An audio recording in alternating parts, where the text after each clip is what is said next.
काल तुम्ही भाषण ऐकवलं काय सांगणार? मुस्लिम मतांच्या संघटना आहे त्या वोट जिहादचा नारा दिला त्यांनी.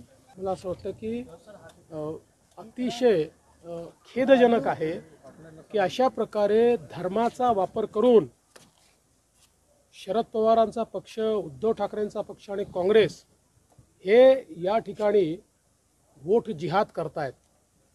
सज्जाद नोमानी उलेमा काउन्सिलचे प्रमुख यांनी 17 मागण्या या 3 पक्षांना दिल्या होत्या. या मागण्या देखील इतक्या भयानक आहेत. 10% आरक्षण मुस्लिमांना द्या. 2012 ते 2024 महाराष्ट्रात जेवढे दंगे झाले त्या दंग्यांमध्ये जेवढे मुस्लिम आरोपी आहेत त्यांच्यावरच्या केसेस सगळ्या परत घेऊन टाका, RSSवर बंदी लावा, अशा प्रकारच्या 17 मागण्या त्यांनी दिल्या. आणि या पक्षांनी त्यांना बकायदा पत्र देऊन त्या मागण्या आम्ही मान्य करू असं या ठिकाणी सांगितलेलं आहे. आणि आता ते सज्जाद नोमानी सांगतायत, अपील करतायत आणि सांगतायत वोट जिहाद करा. ते म्हणतात आमच्या वोट जिहादचे आला सिपसलार हे शरद पवार आहेत, आमचे सिपसलार हे उद्धव ठाकरे आहेत, नाना पटोले आहेत, राहुल गांधी आहेत. निवडणुकीमध्ये इतकं लांगुल चालन या देशाच्या इतिहासामध्ये आम्ही बघितलं नव्हतं.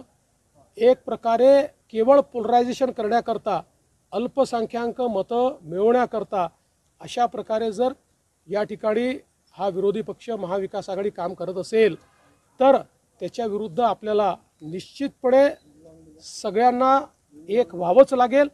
आणि मग जर तुम्हाला वाटतंय की मुठभर मतांवर तुम्ही निवडून येऊ शकता तर मग जे बहुसंख्य मतं आहेत त्या बहुसंख्य मतांना देखील पुनर्विचार करावा लागेल, एक यावं लागेल. आणि याहीपेक्षा भयानक आज नोमानींचा दुसरा व्हिडिओ आलेला आहे, ज्या व्हिडिओमध्ये ते असं म्हणतात की काही लोकांनी लोकसभेत, काही मुस्लिम समाजाच्या लोकांनी लोकसभेमध्ये भाजपला मतदान केलं, ते शोधून काढा आणि त्या लोकांचा दानापाणी बंद करा आणि त्यांना सोशल बायकॉट करा. आणि हे स्वतःला सेक्युलर म्हणवणारे लोक आज त्याबद्दल एक शब्दही बोलत नाही.